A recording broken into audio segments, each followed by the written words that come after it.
ஒரு காட்டுல கழுதைக்கும் புலிக்கும் ரொம்ப நேரமா வாக்குவாதம் போயிட்டு இருந்தது. கழுதை சொல்லுது புல்லு நீல நிறம்னு, புலி சொல்லுது புல்லு பச்சை நிறம்னு. கடைசியா 2 பேரும் ஒரு முடிவுக்கு வராங்க. காட்டோட ராஜா சிங்கத்துக்கிட்ட முறையிடுறாங்க. 2 பேரோட கருத்தையும் கேட்ட சிங்கம் கழுதை சொன்னதுதான் சரி, புல்லு நீல நிறம்னு தீர்ப்பளிக்குது. இத கேட்டதும் கழுதைக்கு சந்தோஷம் தாங்க முடியல. தப்பா சொன்ன புலிக்கு நீ 5 வருடம் மௌனமா இருக்கணும்னு தண்டனை கொடுக்குது. தண்டனையை ஏத்துக்கிட்ட புலி புல்லு பச்சை நிறம்னு உங்களுக்கும் தெரியும், தெரிஞ்சும் தப்பான தீர்ப்பை ஏன் கொடுத்தீங்கன்னு கேக்குது.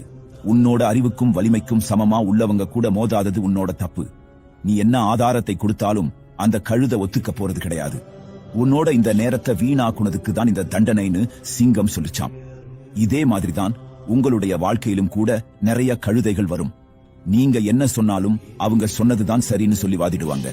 அந்த நேரத்துல வாக்குவாதம் பண்ணி புலி மாறி இருக்க போறீங்களா இல்ல ஒதுங்கி போக போறீங்களாங்கிறது உங்க கையில தான் இருக்கு.